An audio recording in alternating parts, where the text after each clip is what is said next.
Finally আজকে 2 মাস পর বাবুকে নিয়ে আমরা মন্দিরে যাচ্ছি।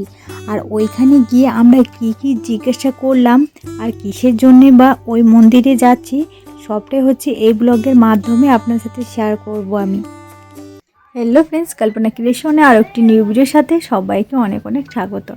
আজকে মা কিন্তু বেশ কিছুদিন পর আজকে আমাদের বাড়ি এলো, প্রায় 2-3 সপ্তাহ পর।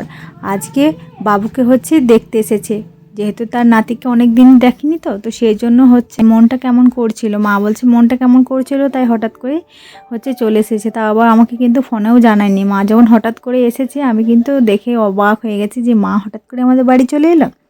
তা আজকে মা বাড়ি এসে তার নাতির জন্য কী কী নিয়ে এসেছে সেগুলো আর কি দেখাচ্ছিলো। তো বাবুর জন্য জামা নিয়ে এসেছে, আমার জন্য কিছু ফল টল ওইগুলো নিয়ে এসেছে। তো সেগুলো আনার পরে এখন রাত্রেবেলায় মাকে খাওয়া দাওয়া করিয়ে সমস্ত কিছু করেছি, কিন্তু ওই যে ভিডিও ক্লিপ সেই সময় আর কিছু নিতে পারিনি। তারপরে আমার মা যখন আমার বাড়ি আসে, আমার মা এক রাতকে বেশি কিছু মতে কিন্তু থাকতে চায় না। সেই জন্য মা আমাদের বাড়ি যখন এসেছিল এক রাত ছিল।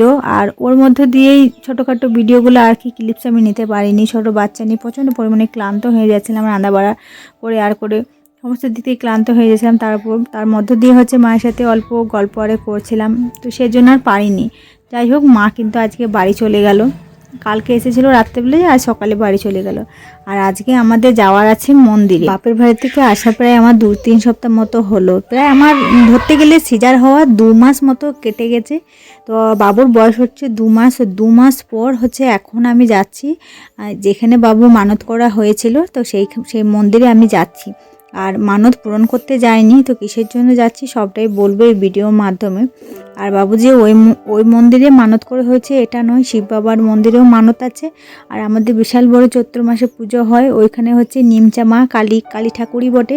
তো সেইখানে দেখেও সেইখানে মানত করেও এই আমার ছোট বাবু আসা। আমার কিন্তু দুটো বাবুই অনেক কষ্টের পরে আসা। আমার সুব্রত পাপা যখন হয়, বিয়ের প্রায় 4 বছর পর আমার সুব্রত পাপা কিন্তু এসেছে আমাদের জীবনে।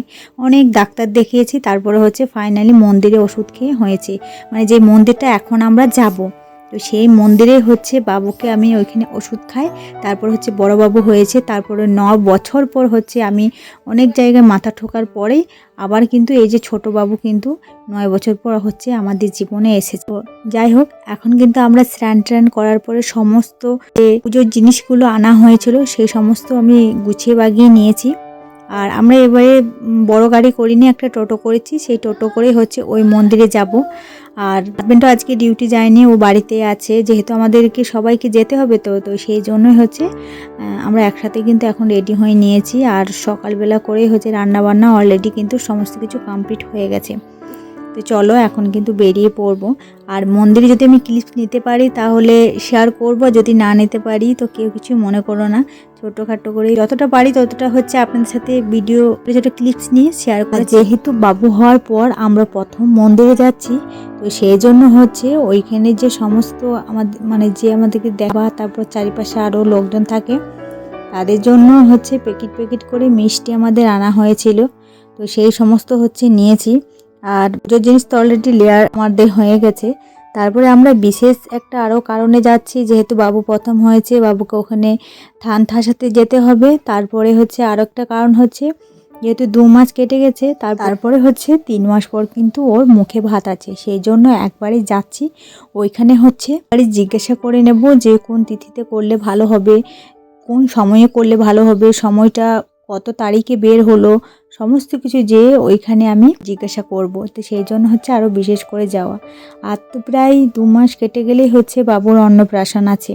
তো সবটাই বলবো যে কত মাসে ওর অন্নপ্রাশন করছি না করছি সমস্ত কিছু এই ব্লগে যদি শেয়ার করা যায় তো করব। আর যদি না হয় ভিডিওটা অনেক তো বড় হয়ে যাবে, তো সেই জন্য যদি না শেয়ার করা হয় পরে একটা ব্লগে আপনাদের সাথে শেয়ার করে দেব যে বাবুর অন্নপ্রাশনের ডেটটা কখন বেরোলো, কি মাসে হবে, সমস্তটাই আপনাদেরকে জানিয়ে দেব। তো এখন এই যে টোটোটা চলে এসেছে, তো টোটোর মধ্যে আমরা অলরেডি চেপে পড়েছিলাম। তারপরে এই যে মন্দির, এই মন্দিরটা কিন্তু অলরেডি আপনাদেরকে কয়েকবার আমি কোনো ব্লগে আমি শেয়ার করেছি। যখন এসেছিলাম আমি 5 মাসে পুজো করাতে, তখন আপনাদের সাথে শেয়ার করেছি। আপনার যদি কেউ আমার কন্টিনিউ ব্লগ দেখে থাকেন অবশ্যই মন্দিরটা দেখেই চিনতে পারবেন। তো এইখানে প্রথম হচ্ছে 5 মাসে পুজো করিয়ে গেছিলাম, তারপরে হচ্ছে এই বাবুকে নিয়ে এসেছি। তো বাবুকে এনে প্রথমে হচ্ছে থাঁতা শিয়ে নিলাম, তারপরে হচ্ছে যে আমাদের বাদ বাকি প্রসেসগুলো ছিল, যেমন হচ্ছে জিজ্ঞাসা করার ছিল, তো সেইগুলো হচ্ছে আমি চলে যাব ওইখানে সমস্ত কিছু জিজ্ঞাসা করে নেব যে কখন কি তিথি, কোন সময়ে মুখে ভাত দিলে ভালো হবে, তো সমস্ত কিছু দেখিয়ে তারপর হচ্ছে আমরা বাড়ি চলে যাব। তো ফ্রেন্ডস, আমাদের কিন্তু দেখা কমপ্লিট হয়ে গেছে, আর কি বললো না বললো সবটাই হচ্ছে কিন্তু আমি অন্য এক ব্লগের মাধ্যমে আপনাদের সাথে শেয়ার করে দেবো।